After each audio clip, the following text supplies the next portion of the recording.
दोस्तों breaking news में आज आपको दिखा रहे खास interview doctor RC Sharma Kashipur के ऐसे योग शिक्षक जिन्होंने 75 साल की उम्र में बहुत पढ़ाई की और 80 साल की उम्र में योग करा रहे, उनको किया हमने सम्मानित। मैं लगातार इनसे काफी इम्प्रेस रहा हूँ। इनके लिए मैंने एक गाना भी लिखा है, वो मैं आपको सुनाऊंगा। और सबसे पहले मैं आपको एक ट्रॉफी से सम्मानित करना चाहता हूँ, जो कि मैं घर से लेके आया हूँ, इसीलिए मेरा एक यहाँ पे आने का उद्देश्य था। छोटी सी मोमेंटो टीचर्स डे के, क्योंकि आप योग शिक्षक हैं और योग के लिए कार्य कर रहे हैं, तो आपका ये छोटा सा एक मोमेंटो आपको याद के रूप में मैं देना चाहता हूँ। धन्यवाद, आप बहुत अच्छा कार्य कर रहे हैं सर। और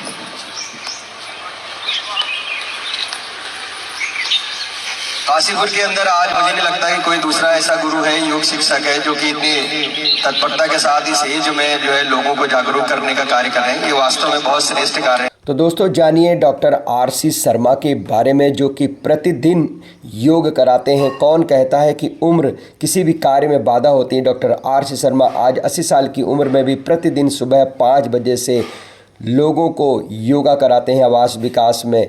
इनका हमने लिया खास इंटरव्यू इनके क्लिनिक पर जाकर। आइए देखते हैं ये खास इंटरव्यू। तो पढ़ने की कोई उम्र नहीं होती है, जब भी आप अपने जीवन में आगे बढ़ना चाहते हैं तो बढ़ सकते हैं।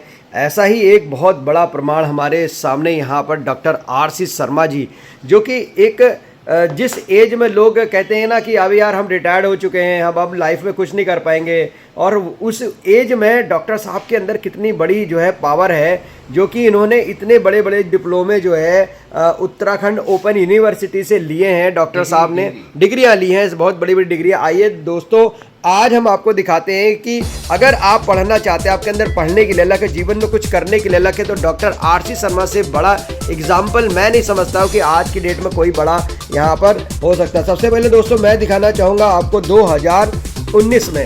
तो 2019 में देखिए, आपको मैं ये दिखा रहा हूँ 2019 में सर्टिफिकेट इन नेचुरोपैथी जो है डॉक्टर साहब ने 2019 में किया। तो डॉक्टर साहब उस समय आपकी एज कितनी थी 2019 में?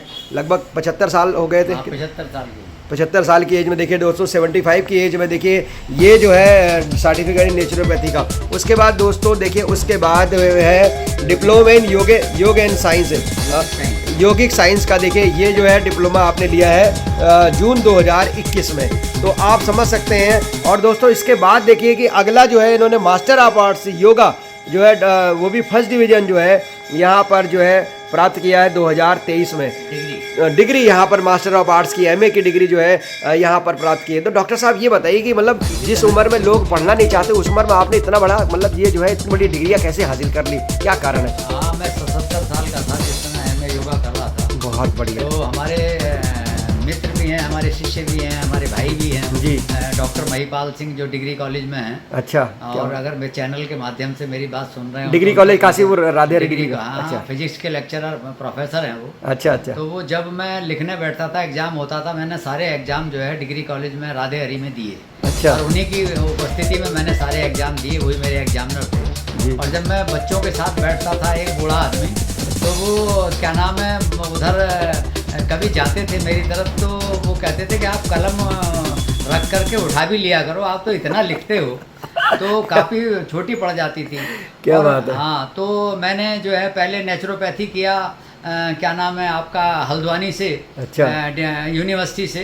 तो वहाँ डॉक्टर गौतम थे वहाँ यूनिवर्सिटी के जो योग विभाग के विभागाध्यक्ष थे, वो मेरा नेचुरोपैथी के, तो वो मेरा इंटरव्यू ले रहे थे। हाँ। तो उन्होंने जब मेरा वाइवा लिया तो मुझसे पूछा कि आप ये बताइए कि यम के बारे में कुछ जानते हैं?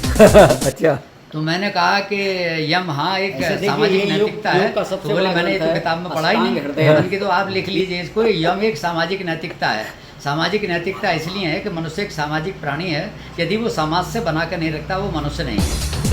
तो वो चक्कर में फंस गए। बोले ये कहाँ से सीखा?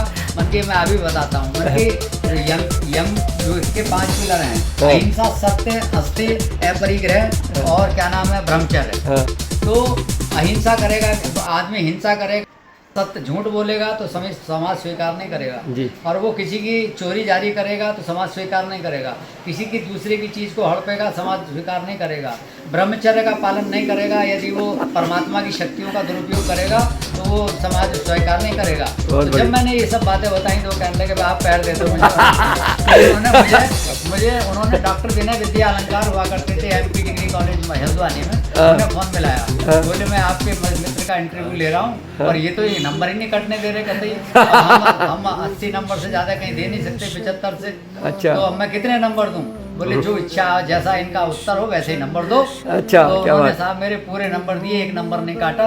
और क्या नाम है, तो ऐसे मैंने जो है ये नेचुरोपैथी में वहाँ से किया, और फिर मैंने जो है योगिक साइंस का किया हल्द्वानी से, और फिर मैंने यहाँ ये MA योगा आपका राधे डिग्री अली कॉलेज से किया, MP उससे। तो इस तरह से मैंने किया और मुझे बड़ा अच्छा लगता है पढ़ने में। आज भी मेरे पास आध्यात्मिक तमाम ग्रंथ रहते हैं और मैं हमेशा जो है पढ़ता रहता हूँ और मुझे बहुत अच्छा लगता है। और मेरी याददाश्त इतनी बढ़िया, 80 साल की उम्र में भी मेरी याददाश्त इतनी बढ़िया है कि आज भी मुझे जो है कम से कम जो 60, 70, 65, 70, 80 साल पुरानी जो कहानी है, छोटा 3, 4, 5 साल के बाद की भी सारी बातें याद हैं। बहुत बढ़िया। ये मैं अपनी कक्षाओं में भी बताता हूँ। बहुत बढ़िया। और उसका कारण है योग, और उसका कारण है मेरे गुरु परम पूज्य स्वामी रामदेव जी कि जिनके सानिध्य में मैं जीता हूँ। जैसे वो जीते हैं वैसे ही मैं जीता हूँ। बस मेरे जीवन का उद्देश्य है और यही मेरे जीवन का सार है। बहुत बढ़िया, बहुत बढ़िया, बढ़िया। तो दोस्तों इस वीडियो के माध्यम से सिर्फ हम आपको ये बताना चाहते हैं, आज अपने बच्चों को आप जो मोबाइल में बच्चे पढ़ गए हैं उस मोबाइल से दूर रखते हुए उन बच्चों को जो है किताबों की ओर जो है अग्रसर करें, ज़्यादा से ज़्यादा किताबों को पढ़ें। जैसे कि डॉक्टर साहब ने बताया कि आज भी वो बुक्स पढ़ते हैं। डॉक्टर साहब आज मोबाइल में जो बच्चे पढ़ गए हैं उनके बारे में क्या कहना चाहिए? 2 शब्द आप इसके बारे में बोल दें। देखिए, मोबाइल वैसे कोई बुरी चीज़ नहीं है,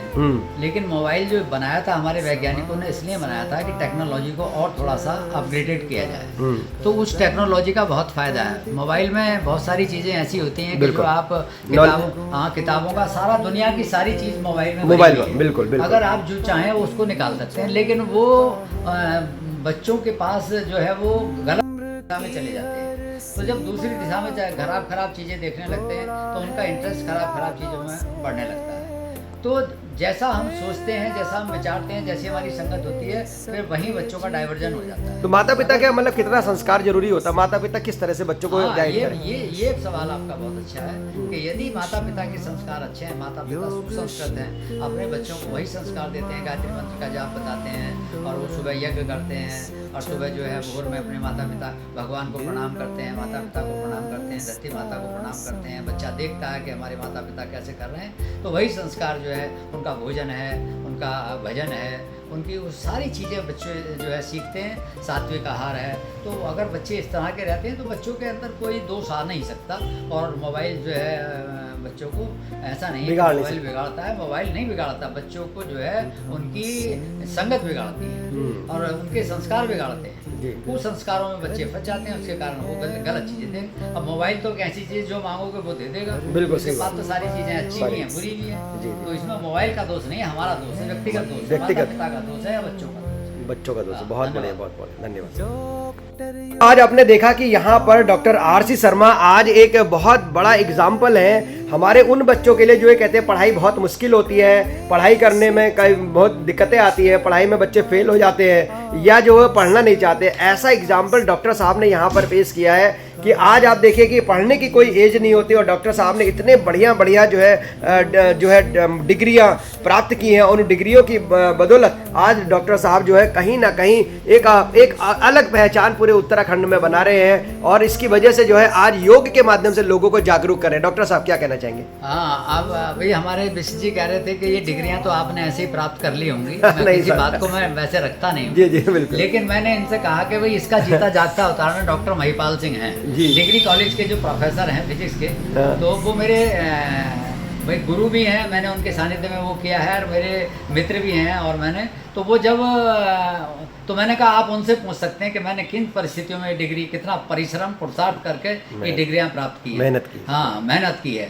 एक भी वहाँ कोई नकल नहीं होती, वहाँ कोई फुर्जी नहीं जा सकती, वहाँ कुछ नहीं, इतना स्ट्रिक्ट उनका अनुशासन रहता है। और ऐसे उसमें जो है परिस्थिति में मैंने ये डिग्रियां प्राप्त की हैं। तो ये सब पढ़ने से होता है, ऐसा नहीं है कि बिना जानकारी के बिना पढ़े आप इतनी बड़ी बड़ी परीक्षाएं देते हैं। और आज तो मेरी किताबें, आप मेरी अलमारी दिखा दीजिए, तमाम ये योग की इतनी मोटी किताबें मेरे मेरे पास सब ग्रंथ रखे हुए हैं, बहुत बढ़िया। चारों वेद रखे हुए हैं, उपनिषद रखे हैं, और दर्शन मेरे पास सारे रखे हुए हैं, वेदांग रखे हुए हैं, सारी चीज़ें मैं रखता हूँ, सब पढ़ता हूँ, सबका ज्ञान मुझे थोड़ा थोड़ा है। और अभी भी मैं अपना जो है, अभी मेरे पास नई नई किताबें, अभी मैं पतंजलि जाता हूँ तो कम से कम वहाँ से 30-35-40 हज़ार की किताबें खरीद लाता हूँ वहाँ से, और फिर एक एक किताब लोगों को बांटता हूँ। क्या बात है। हाँ, ये मेरा शौक़ है। मैं कभी किसी को कोई चीज़ नहीं देता, जो भी मेरे पास अतिथि आता है मैं उसको एक बहुत बढ़िया सी स्वाध्याय के लिए किताब देता हूँ। बिल्कुल बिल्कुल सर, मुझे भी आपने दी है कई किताबें और मैंने पढ़ी हैं उनको। ये ऋग्वेद है मेरे पास, ये ऋग्वेद के 2 पार्ट हैं, फर्स्ट और सेकंड। ऋग्वेद 2 भागों में है ये, और ये मेरे पास सामवेद है। देखिए, चारों वेद मैं रखता हूँ, पढ़ता हूँ। ये भी यजुर्वेद है मेरे पास, ये देखिए। गुरु तुम और भी ये अथर्ववेद है मेरे पास, हमें बाती ये मैं पढ़ता हूँ। और वेदों की ऋचाएं और वेदों की शिक्षाएं क्या है, ये भी मैं पढ़ता हूँ। ज्ञान का सागर तुमने दिया, सपनों को पंखों से सजाया। ये जो है इस तरह से हम लोग शिक्षक हमारे पथ प्रदर्शक, जीवन के सच्चे संदेशक, हर कदम जो है कैसे गृहस्थी चलाएं। गृहस्थी भी एक प्रकार का योग है, और ये वैदिक शिक्षा है, और आपका ये साधना काल का योग है, और ये आपका इस तरह से बहुत सारी चीज़ें ऐसी हैं जो हम पढ़ करके जो है अपने ज्ञान को आगे बढ़ा सकते हैं। हाँ, इच्छा शक्ति। ये देखिए आपका ये संत दर्शन है, ये संत दर्शन है, ये संत दर्शन है। गुरु के बिना हम किताब